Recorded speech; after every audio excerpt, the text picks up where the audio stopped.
第一招，好感原理。简而言之，就是寻找你和客户之间真实的相似度。如果你的年龄、喜好、习惯与客户相仿，那么你成功说服他的可能性就很大。哎，其实你们圆梦公司的每一部剧我都看过。哦，陈小姐最喜欢哪一部啊？你了解客户的喜好和背景吗？我知道他们公司是他一手创立的，在业界的口碑和人品都非常好。那就够了，你就多看一些职场剧，多把握一些人物传记剧，就够跟他聊的了。喜欢的可多了，比如说《创业者》，我叫李长江，还有我最喜欢的一部《清晨晚霞》。哎呀，真的拍太好了。陈小姐对影视很有研究啊！啊，这3部恰巧也是我最喜欢的。哦，真的？哎，来，我们也喝一杯。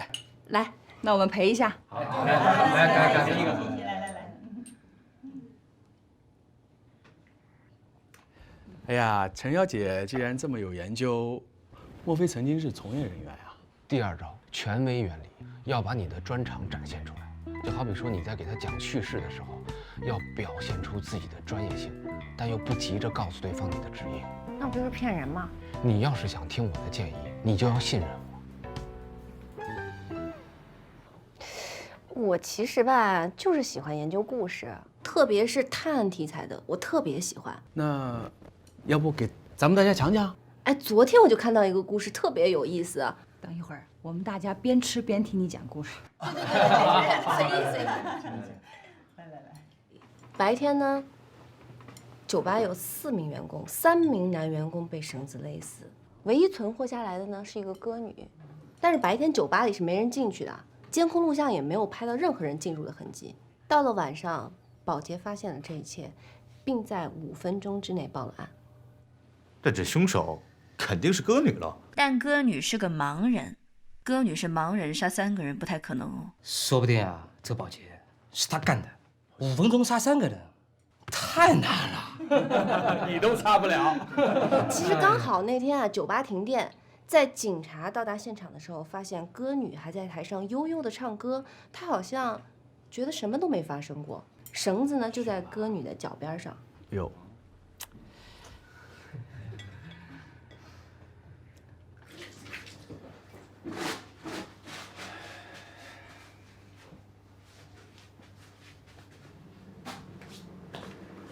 徐总，你那故事很烧脑啊。展现你专业能力的同时，你要让对方也能够感受到这份专业能力的成就感。故事可以你讲，但谜底要由对方说出来。那不就是变相拍马屁吗？你可以这么理解。徐总，其实谜底是黑暗。黑暗。黑暗对于我们正常人来说，就是一种盲视状态，而对于盲人，黑暗就是他们的日常生活啊。哦，这么说，歌女就是利用了黑暗的优势。那绳子是什么关键点呢？绳子是杀人不见血的作案工具。哦，太妙了！哎，这么好的故事，你在哪里看到的？其实我是一名探案剧的编剧，我的代表作是《银河咖啡馆》。哦，这个戏我知道。哎，当年的票房和口碑都不错的啊。其实我的新剧《稻田谋杀案》的剧本早就发到您的剧本中心了，只是迟迟没有得到答复，所以今天才出此下策来见您。啊。第3，稀缺性原理，刑侦片越来越少，反之，刑侦题材也越来越珍贵。圆梦呢，今明2年，也的确没有这方面的投资计划。可是如果各大影视公司今明2年都没这方面的投资计划，那这类型题材在市场上就成为一个空缺，那它就是一个稀缺资源。既然是稀缺资源，它一定有它的价值。哎呀，但是风险太大了，一不小心啊，就容易赔了夫人又折兵。我明白你的担心。其实我写探案题材也有10几年了，前段时间刚有同类型的题材拿了奖，证明这类型题材还是非常受欢迎的。那这样吧，我让制片呢再看看，好吗？谢谢徐总。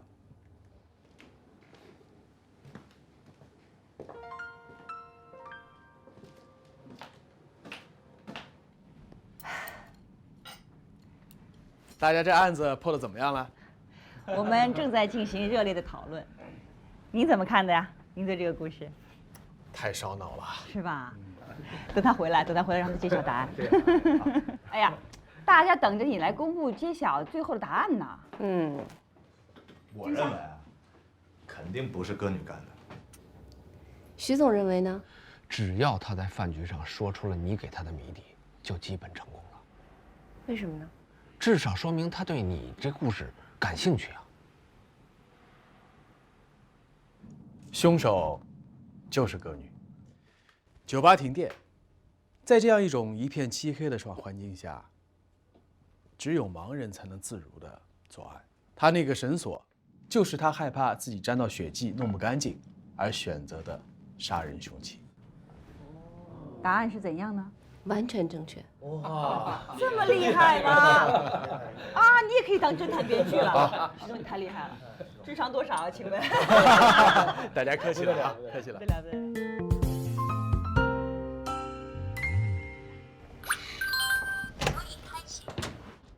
田妈妈，哎，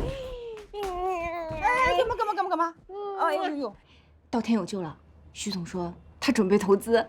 好消息。为了表示你对我的感谢，来干活吧，拖地。没问题，你们家1个月的地我都拖了。太好了。给。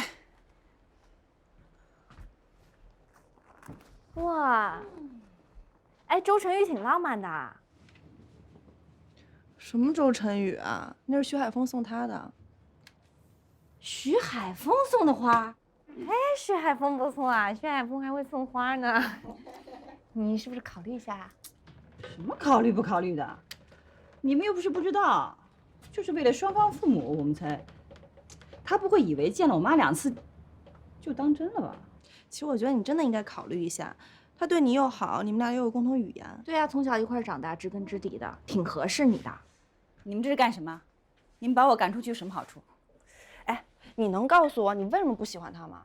你可别说是因为他一来就上了你梦寐以求的14楼。他对我吧，是挺好的，不过他对别人也挺好的。田磊，你就是因为害怕结束，所以就不敢开始，这不是你啊。后面。你看，这才是你。认真干活，好好考虑一下吧。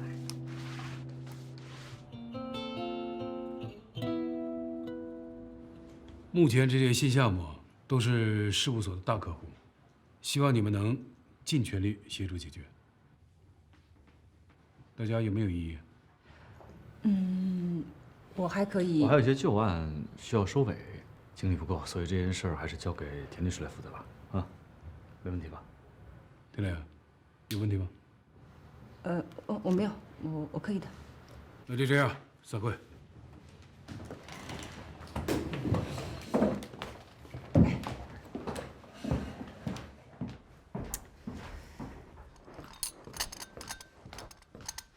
久等了，加了双份奶。这么久没见了，没想到你还能记得我的口味，不愧是今年10佳律师评选里唯一的女性候选人。您代表行业协会，每年都来公司做相关的调查，怎么会不记得呢？我记得去年的这个时候，你还在13楼吧？对。其实在哪儿都不重要，最重要的是要把案子做漂亮。这是我参加评选的相关资料，里面的相关细节我已经用红色的笔标注出来了。如果你觉得还不够详细的话，请随时向我提问。你已经标得很清楚了，我没有什么问题了。今年这轮的10佳律师提名只有你一个人，看样子你稳能拿奖了。不是啊，还有徐海峰呢。徐海峰他没有递交资料啊，算起来他是自动放弃了。是吗？请用。谢谢。让你把打印好的文件放到我桌子上。文件呢？我刚看打印机里没纸了，我就下楼去拿了。我很快打好就给您送过去。快点，我赶着出门呢。现在实习生连个文件都不会打，笨得要死。知道了。如果你嫌他工作手脚慢的话，你为什么不自己做呢？反正每天他都要打印文件，这不是顺手的事儿吗？安娜是我的助理，她打印文件都是我安排的。如果你请我的助理帮你忙，你又嫌他手脚慢的话，其实你可以不找他工作的。你看看你那么认真干嘛？不就是个实习生吗？实习生帮你，他是情分，这不是他的本分，所以最好不要随随便便差遣人工作。你不是赶时间吗？不怕迟到？你真以为凯文走了14楼就你说了算了是不是？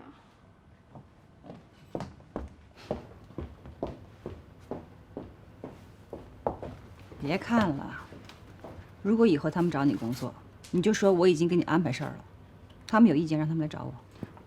这不太好吧？我毕竟还是一个实习生。这是什么？你是我的助理，不是他们的。吃饭了吗？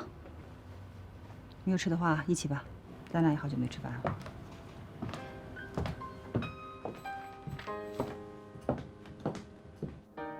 不用看了，沙拉意面，你怎么样？可以吗？啊 ，OK， 谢谢。行，请稍等。最近的状态怎么了？感觉你心不在焉的，还老躲着我。没有呀。对我有意见？啊，不是，我是觉得最近，在想我都来公司半年多了，我就是出了癌嘛，就觉得在公司里面没有一点存在感。我刚进来公司的时候也是一样的，被人拆来拆去，倒咖啡、送文件、复印东西，经常午饭是没有时间吃的。做不好的话，肯定是要被挨骂了。可是这种日子呀，要熬到什么时候才是个头啊？你要是不想干这些琐碎的事情，就打起精神，努力工作，争取升职，直到有一天没有人差遣你为止。嗯。如果是因为讨厌我，那你就更应该努力，在专业上、工作能力上压我一头，或者跳到更大律所去，这样就不用看我的脸色喽。想要得到什么，就要凭自己的本事努力去要。他们是不会从天而降，主动在你身边待着的。哦，我明白了。徐律师，有时间吗？说两句话。怎么了，田律师？实在律师的评选，你为什么退选？最近工作太忙了，我也本来想填资料参加的，结果等我想起来的时候，说已经过期了，那只能算了。胡说！为什么要让着我？我可没让着你啊，你爱怎么想怎么想。不过我看你是信心十足啊，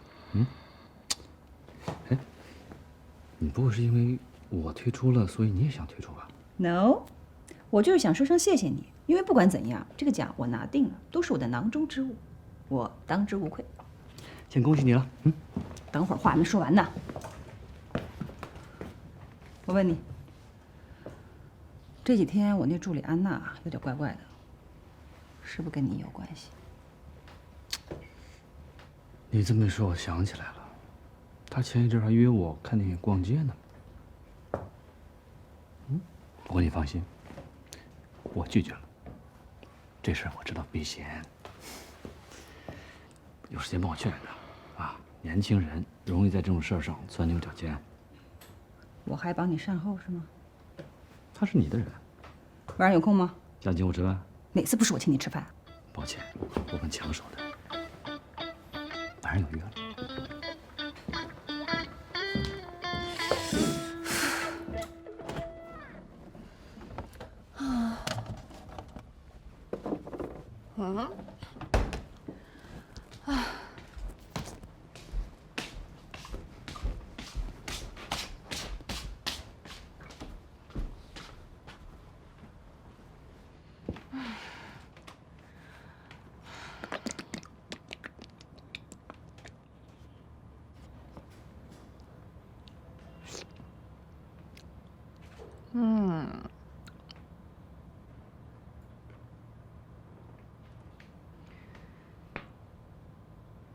你明天不是要去参加那个10佳律师的颁奖晚会吗？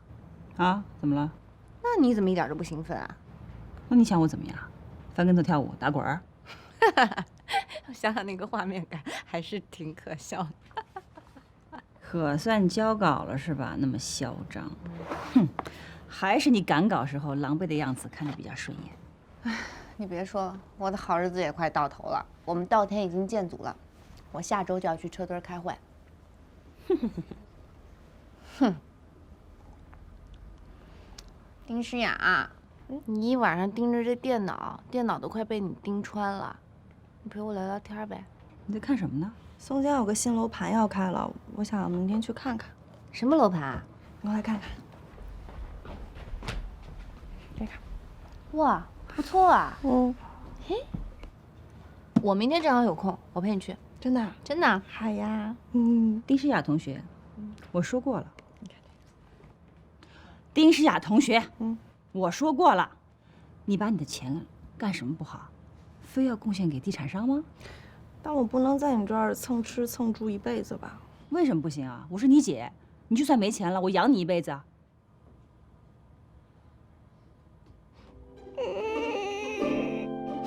我现在终于理解《喜剧之王》里面为什么张柏芝听到这句话会在车上痛哭流涕了，太感人了。真的假的？你行，别闹别闹。等会儿，能不能带上我一块儿养啊？可以加上乔爸。好呀。滚，自食其力去。我就知道你，这才是你的真实面目。你真的是铁面无私，冷酷无情。著名作家 Harper Lee 有一个朋友，干嘛你们俩？在圣诞节的时候送了他一份大礼，就是1年的薪水，他就可以1年不用工作，潜心创作。结果他写出了那本最著名的《杀死一只知更鸟》，卖了3000多万册呢。这才是真正的好朋友，好吗？那你给我1年的薪水，我帮你杀死10只知更鸟。什么是知更鸟啊？好问题，你接着看电脑吧。我觉得那个窗户那个飘窗我还挺喜欢的。那你不能因为一个窗户就买一套房吧？我觉得户型真的挺好的。哎，请问一下，这个绿化什么样啊？你可以看一下缩略图，我们的绿化在30%这样子。就这么几棵树也达到30%啦？我们这个小区有847个车位，车位配比将近1比1.2。那得房率呢？得房率在79%。这么低啊？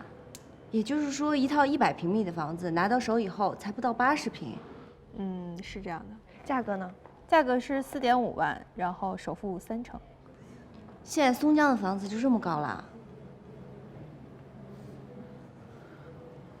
什么时候开盘呀？9月27号开盘。如果你想买的话，就来摇号，来晚了可就什么都没有了。你也知道，现在上海的房子要靠抢的。那我先留你个微信吧，我要想好了跟你联系。好，谢谢啊。好，你慢走。好。哎，旁边还有个楼盘，咱们再去看看吧。啊？我觉得这儿挺好的。多看看，哪有买房子好看？拜拜。你看这附近连个正常的商圈都没有，你搬过来会很不方便的。没事儿，我有车，不怕。车不需要油费吗？你想想，你这些年这点积蓄，付完首付就基本花光了。你每个月的工资要还房贷，还有物业、水电，还要应付日常生活。你活生生把自己逼成房奴，何必呢？这是归属感的问题。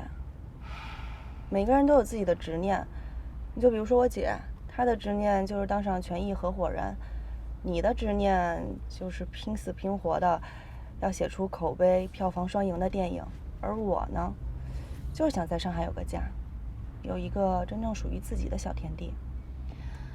哎呀，你说的那些我都懂，其实这些年我有认真的算过这笔账，所以今天看的这套房子是在我能力范围之内最好的选择了。我就是觉得以后你要搬这么远，咱们见面都不方便了，我舍不得你嘛。你要真想见我，我搬哪儿你都得见我呀。所以你真的决定要买这套房了？是真的很想买。哎呀，但是我手头上的钱还差一点儿，我又想能不能跟那个销售商量一下，我先交一部分，剩下的晚点再交。你要是真下定决心要买那套房，我手里还有点闲钱，我先借给你。算了吧，你自己的稿费都没结清楚呢，还帮我，你哪来的闲钱呀？管好你自己，我有办法。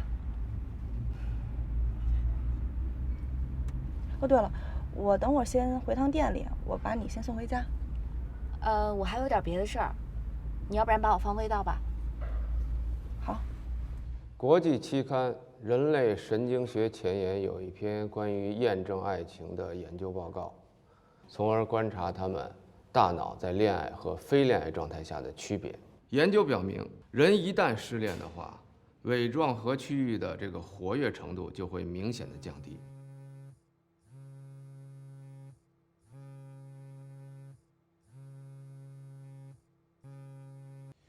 所以，科学告诉我们，如果爱情来了，就要勇敢的去面对。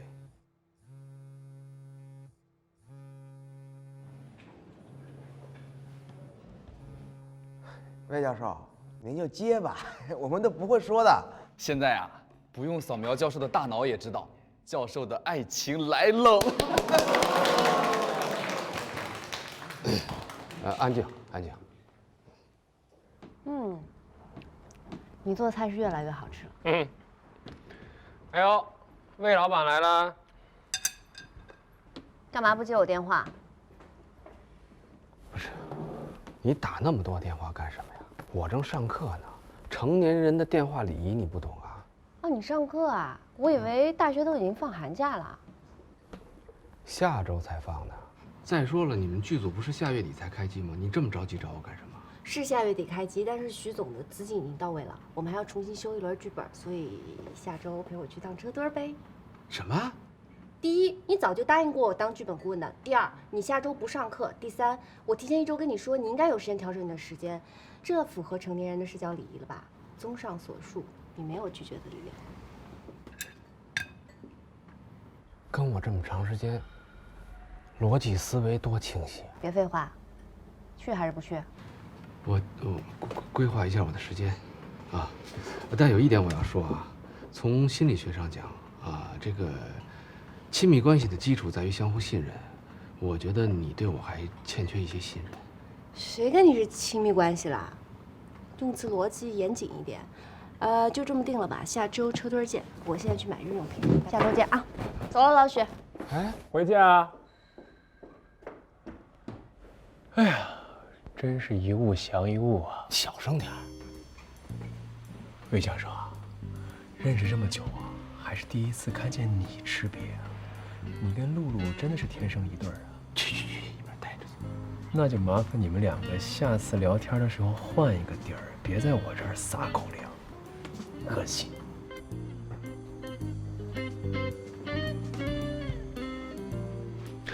魏娟娟，你变了。以前每次我这样 diss 你的时候，你一定会回怼回来，哪像现在啊，一副逆来顺受的样子，满口的老虎牙都被露露给拔光了。露露是你随便叫的吗？干活去。哼。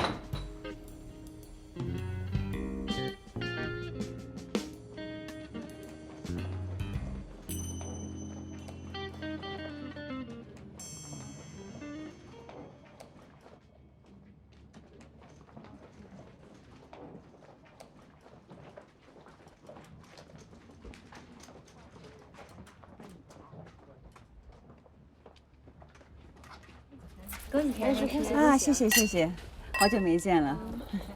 那珠子是你自己穿的吗？还是？田律师啊。啊 ，Alex。恭喜恭喜啊！谢谢。哎呀，世家律师的奖项，您真是实至名归啊！代表我们正伦律师事务所嘛，也谢谢冯总给我机会。合个影。好啊。好。王律师啊，帮我们合个影。准备好了吗？嗯。1、2、3，好了。好 ，OK。田律师，我们待会儿再见。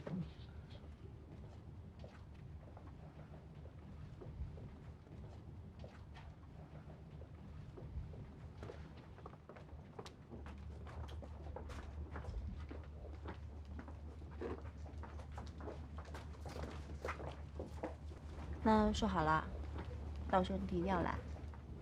你放心，我什么时候对你失过言？那我就放心了。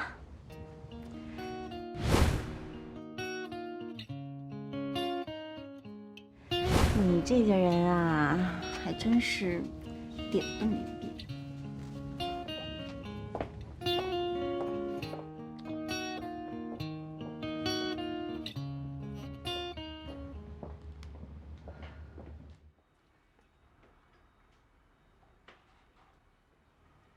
坚强，但坚强程度不够；可招惹，但易燃易爆炸。你干什么鬼鬼祟祟的？吓我一跳！什么鬼鬼祟祟啊？我站在这儿都10分钟了。10分钟？你还看见什么了？没什么呀。干嘛？做贼心虚啊？谁心虚了？那就不知道了。哎呀，要我说啊，这个程璐做你的研究对象也有段日子了，与其等着别人来拱你这颗辛苦养大的白菜，不如自己主动去争取。瞎说什么呢？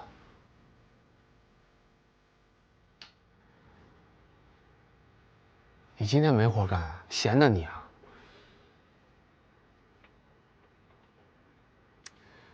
你别老这么看着我行不行？跟有病的似的。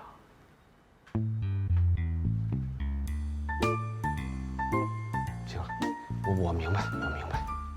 明白什么呀？进入剧组，抓住机会。抓住什么机会啊？追到成龙。这不就得了吗？我还不知道你。本来只是想找一个活体的对象，研究一下，结果把自己搭进去了，太亏了。这多大点事儿啊！你不是喜欢教别人如何去争取幸福吗？现在，终于可以为自己争取一次。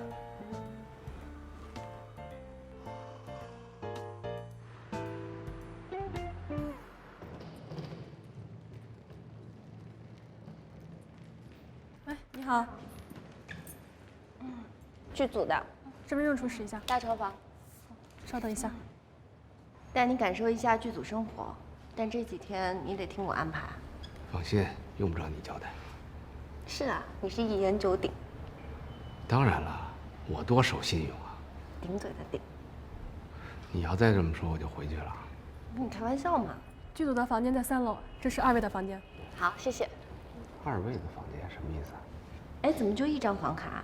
是啊，刚刚您不是说要1间大床房吗？2位不住一起啊？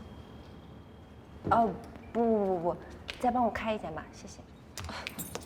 不好意思了，稍等一下。误会了。哎，先生，您的房间。好了，谢谢啊。谢谢。那边请。来，电梯了。是我在闹吗？啊？你不觉得你自己这样太自私了吗？你有没有考虑过我们的儿子啊？我告诉你，不管怎么样，我绝对不会离婚的。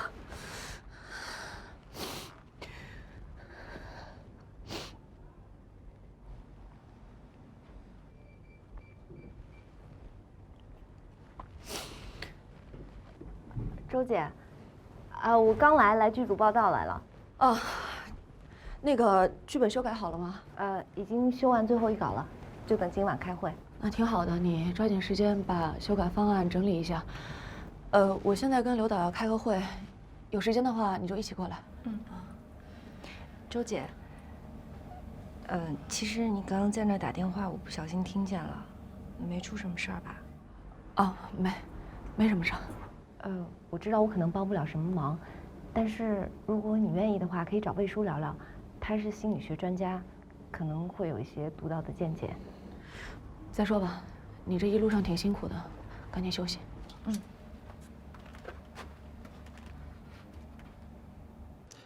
房子我是挺喜欢的，但是我首付还差20万，你看看能不能跟你们领导商量一下，这20万我晚1个月交。行，那我等你消息，麻烦你了，谢谢啊。好嘞，哎，拜拜。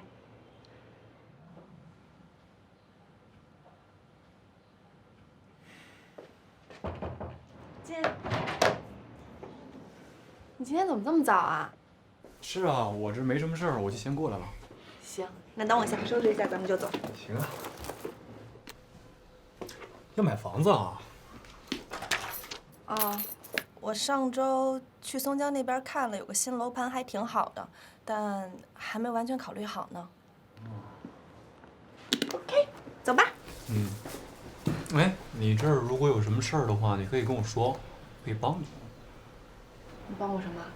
帮你找房地产便宜便宜。这是我自己的小心愿，你就不要破坏我的自我满足感了。走，吃饭去，饿死了。各部门没什么问题的话，今天的会到这儿吧，大家分头准备。好，散会。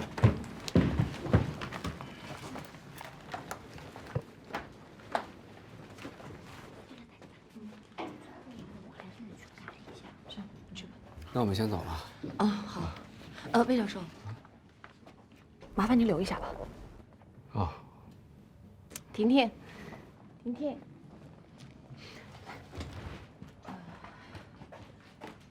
我有件事儿想咨询您一下。您说。我听程璐说您是情感方面的专家。过奖了。您有什么事儿吗？是这样的，我有一个关系特别好的闺蜜，但是她上周呢发现她老公出轨了，他们两个人大吵一架之后，她老公就离家出走，这几天就一直没有回来。我也是每天看她心事重重的，我挺担心的，但是又不知道该怎么劝。所以我想问问看，魏教授，不知道你有什么建议或者想法？哦，那她老公承认了吗？或者说，你那朋友他有什么证据吗？我闺蜜她是发现她老公经常半夜里面跟一个女摄影师发信息聊天，然后我闺蜜她就去质问了她老公，但是她老公否认了，她还说是我误会了，他还责怪我说我一直是太女强人姿态，永远把工作放在家庭的前面。他说他受不了我了。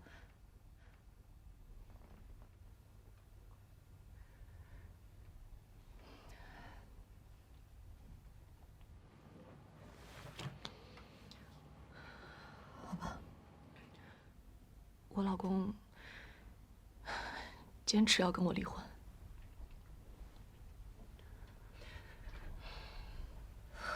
明白了。那你答应了吗？怎么可能？我们两个人从大学毕业之后就一直在一起了。我们那个时候真的是什么都没有，我们从算着钱过日子，一路走到现在，我们有车有房有事业，我们还有一个非常非常可爱的儿子。如果我现在退出，我们一起经过的那么多年算什么？我想问一下，你还记得你到现在为止最后一次和你老公单独用餐、单独出去看电影、单独去旅行都是什么时候吗？这个完全不记得了。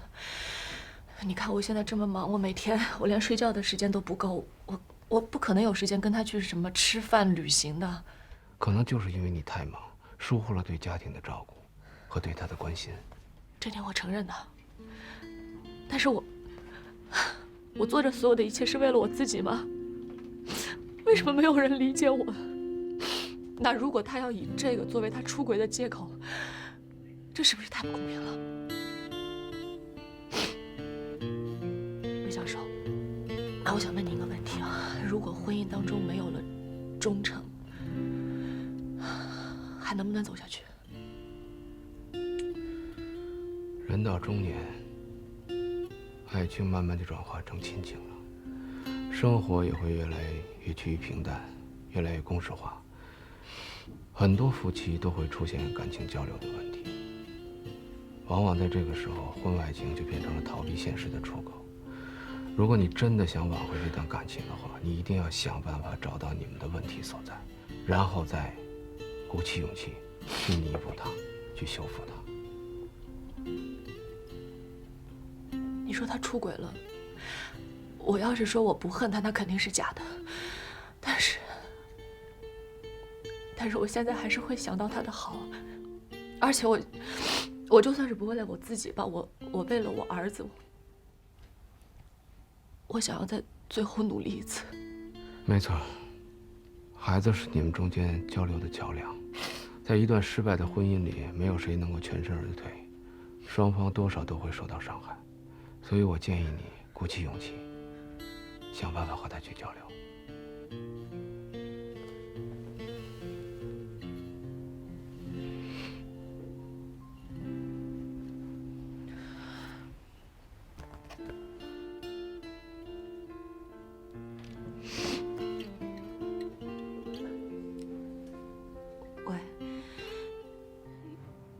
洋洋以为你出差了，所以他这2天每天晚上都在窗台上面趴着，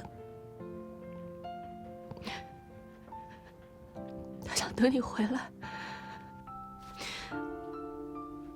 啊，我这2天都自己一个人带孩子，我都不知道带孩子原来这么累。你辛苦了。如果你有时间的话，你回来看看洋洋，他特别想你。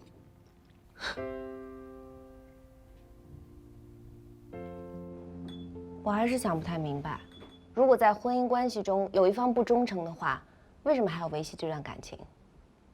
周世偏也是一个果断的人啊，他怎么想不明白呢？婚姻可不是一道简单的是非题。2个人长期在一起，肯定会遇到感情的危机，但这并不代表双方就没感情了。如果他们愿意去解决的话，应该再给他们机会去试试。可是，就算他们和好了，那你能保证女的心里没疙瘩，男的不会再犯吗？要是都能知道结局的话，那婚姻还用得着去经营吗？2个人在一起容易，在一起一辈子那可太难了。哎，对了。你那个办公室恋情怎么样了？啊，还联系吗？分手了呀，干嘛还联系啊？瞧你说的这么潇洒，当初是谁天天找我谈感情的问题？你就不能让我嘴硬一次吗？哎，对了，你怎么想起让周志偏找我了？你不是学心理学的吗？心理学跟做咨询是2回事儿，好吗？我是做理论研究的。再说了，人家做咨询的，一般都不给熟人咨询。哦，对不起啊，我不知道。那你也不直接跟我说。